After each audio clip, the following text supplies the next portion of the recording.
Record करना, पूरा programme record करना है। लाशों की गिनती कर लो मुसलमानों, तुम्हारे किरदार से सवाल, तुम्हारी रंगूनियत से सवाल, तुम्हारे शरीर से सवाल, वो अगले शादा तुम्हारी लाशों की गिनती के लिए नहीं आया।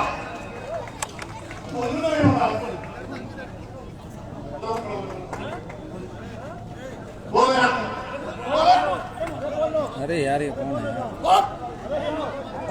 है कौन है यार ये?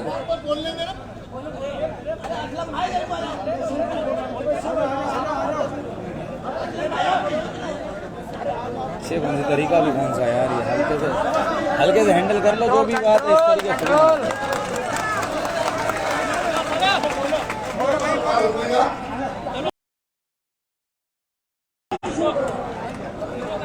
बहुत बढ़िया बोल रहे हैं, बोलो बोलो बोलो बोलो। अरे भाई बोलो, वक्त खराब मत करो, बोलो। इत्तेहाद बनाए रखें। इतना गुस्सा अच्छा नहीं होता भैया।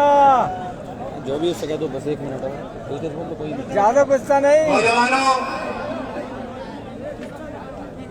सहन बना लो, दिल बना लो और इस झंडे को इनकलाबी झंडा लेकर और निकल जाओ, घर घर चले जाओ, घर घर चले जाओ और समझाओ जो लोग गुमराह है, जो देश यादव के छलावे में है, जो मायावती के छलावे में है, जो कांग्रेस के छलावे में है, उन्हें बता दीजिए कि अब हम आपके साथ नहीं है, हम आपके साथ नहीं है, हम तुम्हारे झूठे छलावे में नहीं आएंगे। हमने असदुद्दीन ओवैसी का झंडा उठा लिया है।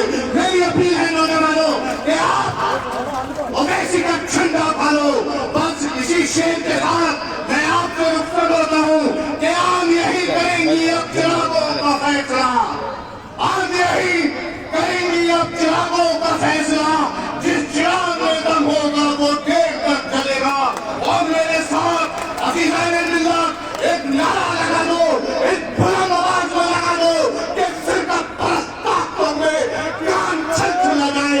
नारे तकबीर, नारे तकबीर, नारे रिसालत, नारे रिसालत। अस्सलामु अलैकुम व बरकातुहू। बहुत बहुत शुक्रिया हमारे बड़े भाई मुबश्शिर चौधरी भाई। मैं सबसे पहले जो हमारे भाई और बुजुर्ग खड़े हुए हैं, मैं उनसे दरख्वास्त करूंगा, मुअद्दबाना दरख्वास्त करूंगा कि आप वहां से इनके बीच में आ जाए। ये पंडाल जो लगाया है, ये जो इतना रुपया खर्च किया गया है, ये आपके लिए खर्च किया गया है, ये खाली पड़े रहने के लिए खर्च नहीं किया गया है। आप खामखा धूप की तरफ, रास्ते की तरफ खड़े हुए हो। जब इतना बड़ा पंडाल लगा हुआ है तो आप पंडाल के बीच में क्यों नहीं आते? और ये डी के अंदर जो मेरे भाई बैठे हुए हैं, इन लोगों से भी मेरी दरख्वास्त है कि बराए मेहरबानी ये स्पेस जो छोड़ा गया है, ये मीडिया के साथियों के लिए छोड़ा गया है। तो दरख्वास्त है ये आपसे कि बराए मेहरबानी उनके पीछे चले जाए। मेरी बहुत दोबारा दरख्वास्त है। हमारे सदर साहब कुछ ही देर में हमारे बीच में होंगे। यहाँ से वो 10-15 किलोमीटर की बस दूरी पे है। मुश्किल से 20 मिनट भी नहीं लगेंगे कि हमारे हादिर अजीज जनाब बैरिस्टर ओवैसी साहब अब हमारे बीच में होंगे। तो मेरी सबसे दरख्वास्त है कि माहौल को इतना खुशनुमा बना दिया जाए कि अगर ओवैसी साहब हमारे बीच में आए तो उनका दिल खुश हो जाए और वो मायूस ना हो। आप लोगों को खुद इंतजाम करना है, खुद निजाम ऐसा बनाना है कि माहौल ना बिगड़ पाए। मेरी फिर से आप लोगों से दरख्वास्त है कि उनकी आप लोग बराए मेहरबानी पीछे चले जाए। और हमारे पास बार बार पर्चियां आ रही है। हमारे प्रदेश से जिलों की टीम आज पहुंची है यहाँ पर सिटी में। तो मैं सभी जिलों का, मैं सबका नाम लेने में तो असमर्थ हूँ, लेकिन मैं जिले के सबका नाम लेकर उनका शुक्रिया अदा करना चाहता हूँ। बिजनौर, मुजफ्फरनगर, सहारनपुर, मेरठ, हापुड़, मुरादाबाद, डींगरपुर, बदायूं, पीलीभीत और जितने भी तमाम जिलों से और कस्बों से लोग हमारे बीच में आए हैं, मैं उन सबका तहे दिल से शुक्रिया अदा करता हूँ और उनका खैर मकदम करता हूँ।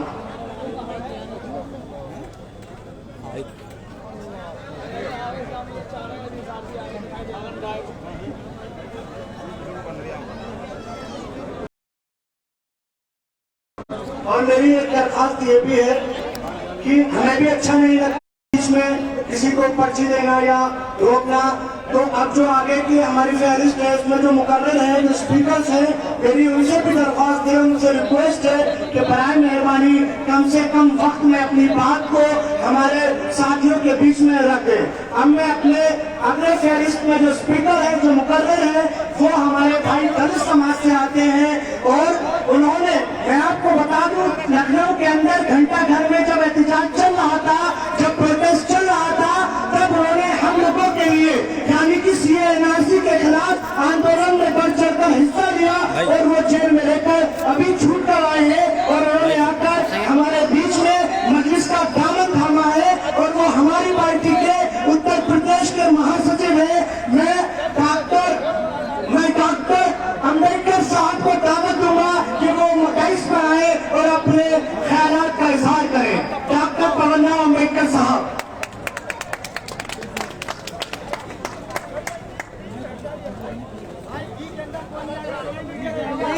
भाई फॉलो करें प्लीज फॉलो करें, एक्सेप्ट करें भाई, अपना प्रोग्राम है, सब एक्सेप्ट करो प्लीज। अपना प्रोग्राम है, पीछे वीआईपी के लिए मीडिया वाले पीछे आ जाओ भैया, इधर हो जाओ, वॉलंटियर का सब हटाइए, इसके पीछे कर दीजिए। वीआईपी आ रहा है, चलो ठीक है, लेकिन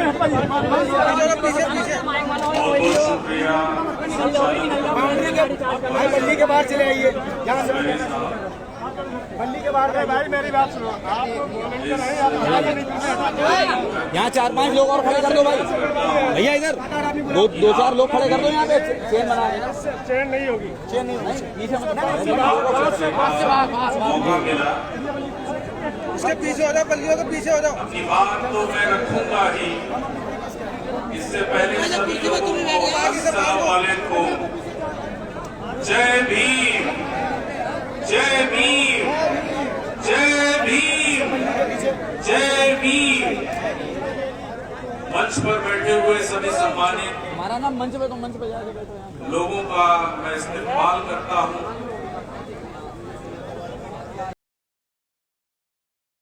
AIMIM के सदर जनाब असदुद्दीन ओवैसी साहब को थोड़ी ये तो पकड़ लो यार, हाथ में ले लो यार, नमन करता हूँ। सब लोग यहाँ तक आ जाएंगे। जनाब शौकत अली मेन स्ट्रीम चल साहब रहा है का भी मैं अभिनंदन करता हूँ और हमारे संगठन मंत्री जनाब इकबाल साहब को भी मैं नमन करता हूँ।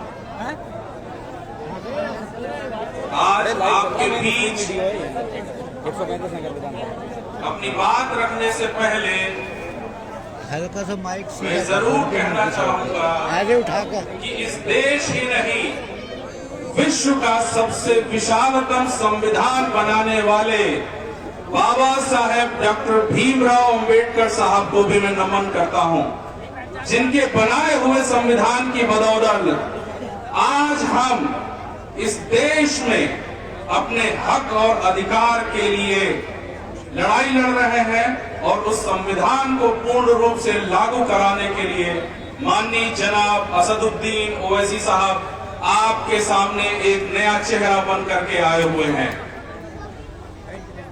मैं अपनी बात शुरू करूंगा कि सभी लोग पूछते हैं कि आप तो जो है, आपका नाम डॉक्टर पवनराव अम्बेडकर है, तो आप जो है मजलिस के साथ क्यों लगे हुए हैं? तो इसका भी एक अपना इतिहास और कहानी है। वो कहानी बिल्कुल सत्य है कि इस देश में 1947 से बाद, उससे पहले भी, लेकिन 1947 के बाद इस देश में जब लोगों ने शासन सत्ता को अपनाया तो इस देश में जो अछूत कहे जाने वाले लोग रहे हैं, मुसलमान लोग और सिख समुदाय और जितने भी माइनॉरिटीज के लोग रहे हैं, उन्होंने कांग्रेस का दामन थामा और इस देश में कांग्रेस की सत्ता को जो है लगातार समर्थन देते हुए आए।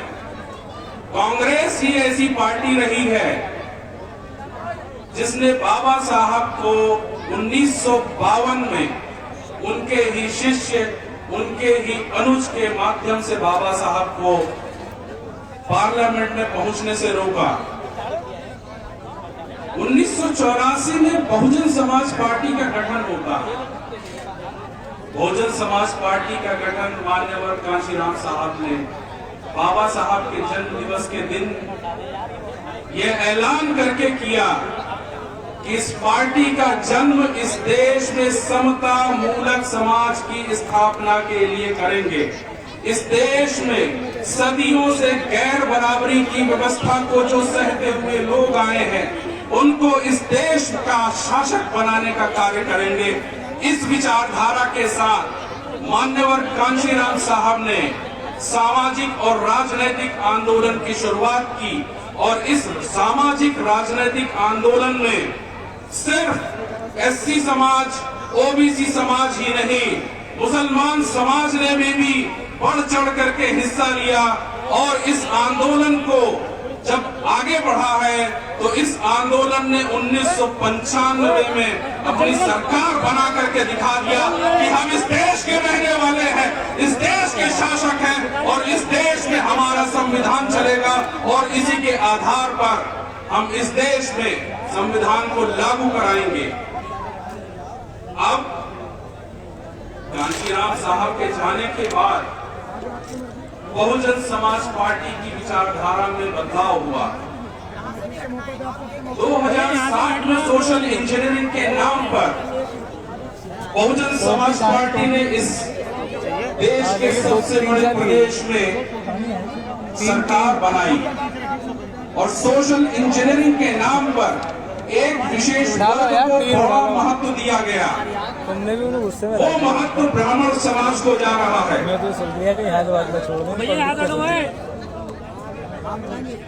वो समाज ब्राह्मण समाज वो जो सम्मान मिला है 2007 की सोशल इंजीनियरिंग की सरकार में, वो ब्राह्मण समाज को दिया गया। क्या 2007 से 12 की चलने वाली बहुजन समाज पार्टी की सरकार को सिर्फ ब्राह्मणों ने बनाया? नहीं, एससी, एसटी, ओबीसी और मुसलमान और सारी माइनॉरिटीज ने मिलकर के 2007 में साथ दिया, तब बहुजन समाज पार्टी की सरकार बनी। लेकिन इसका सारा श्रेय ब्राह्मणों ने अपने सिर पर रखा कि अगर हम ना होते तो शायद बहुजन समाज पार्टी की सरकार इस प्रदेश में ना बनती। और 2 नारे बहुत जबरदस्त दिए गए ब्राह्मणों के द्वारा। पहला नारा दिया गया, हाथी नहीं गणेश है, ब्रह्मा विष्णु महेश है। इस नारे के साथ ही बहुजन समाज पार्टी की जो विचारधारा रही है, समता मूलक समाज की स्थापना और गैर बराबरी की व्यवस्था को ध्वस्त करना, इस विचारधारा को इस नारे ने पलट दिया और इस नारे के साथ बहुजन समाज पार्टी में गैर बराबरी की व्यवस्था स्थापित होने लगी। इसका एक उदाहरण मैं आप लोगों को दूंगा जरूर और सभी से मैं कहता हूं कि 2007 की सरकार बनते ही बहुजन समाज पार्टी ने सबसे पहले एससी समाज पर ही हमला किया और उन्होंने 2 गवर्नमेंट ऑर्डर पास किए जिसमें यह कहा गया कि अगर कोई व्यक्ति एससी एसटी केस को लेकर के जाता है, एससी समाज का व्यक्ति, तो उसका केस तभी रजिस्टर होगा जब उसकी इंक्वायरी होगी। तो 2018 में जो सुप्रीम कोर्ट ने ऑर्डर दिया था कि गिरफ्तारी से पहले इंक्वायरी होगी, उसकी नींव 2007 में रखी गई थी।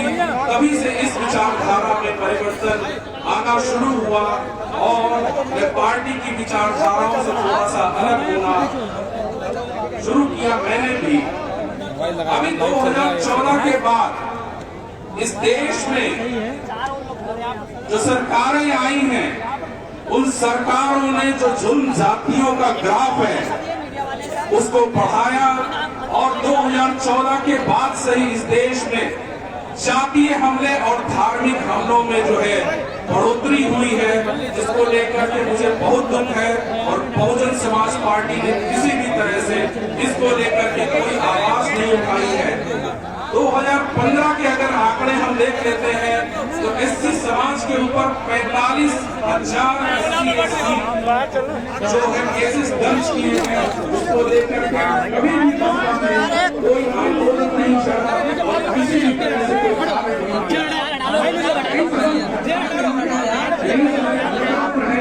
जिसकी वजह से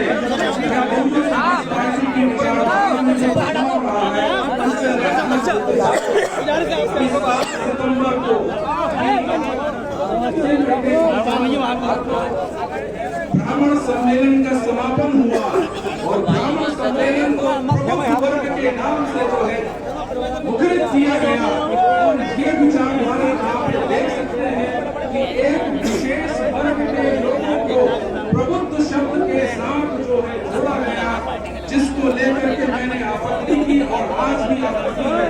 क्या इस देश में सिर्फ ब्राह्मण ही प्रबुद्ध वर्ग में आता है? अन्य जो लोग इस देश के लोग हैं, SC, ST, OBC, माइनॉरिटीज हैं, अल्पसंख्यक हैं, क्या वो प्रबुद्ध वर्ग में नहीं आती है?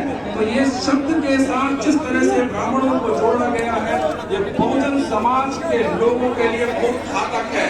और सबसे घातक स्थिति ये हुई है कि 7 सितंबर को बहन जी के सामने शंख बजाए गए, जय श्री राम के नारे लगाए गए, परशुराम के नारे लगाए गए, हर हर महादेव के नारे लगाए गए।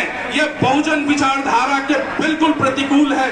बहुजन विचारधारा के साथ ये काम नहीं करता है। बहुजन विचारधारा को अब धार्मिक रंग दिया जा रहा है। सतीश चंद्र मिश्रा ने अपने ही भाषण में मंच से ये कहा कि अगर बहुजन समाज पार्टी की सरकार आएगी तो हम अयोध्या में राम मंदिर का निर्माण करेंगे। मैं ये बता देना चाहता हूं, बहुजन समाज पार्टी का जन्म मंदिर निर्माण करने के लिए नहीं हुआ है।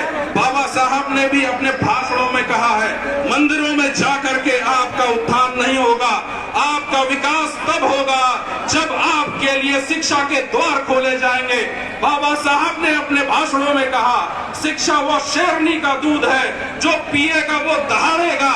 और आज सतीश चंद्र मिश्रा बसपा की सरकार बनने के बाद अगर मंदिर निर्माण की बात करते हैं तो ये बहुजन समाज की विचारधारा, बहुजन समाज पार्टी की विचारधारा, बाबा साहब की विचारधारा, कांशीराम के संघर्षों की विचारधारा के बिल्कुल प्रतिकूल है। ये बहुजन समाज पार्टी के लिए सूट नहीं करता है। हम इस देश में शिक्षा की बात करते हैं, हम इस देश में रोजगार की बात करते हैं, हम इस देश में अच्छे स्वास्थ्य सुविधाओं की बात करते हैं।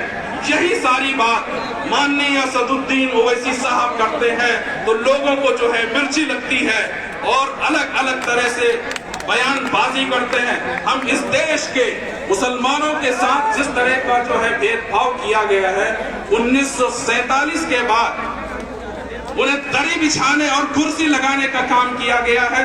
यही कार्य 1984 से पहले, बहुजन समाज पार्टी के गठन से पहले इस देश के एससी समाज के लोगों को भी दरी बिछाने का काम, कुर्सी लगाने का काम, लोगों की गंदगी साफ करने का काम किया गया। और कांशीराम साहब ने 1984 में बहुजन समाज पार्टी के गठन के बाद इस देश के एससी समाज, ओबीसी समाज और अल्पसंख्यक समाज जिसमें बहुतायत में मुस्लिम समाज है, उसके लिए जोरदार काम किया है।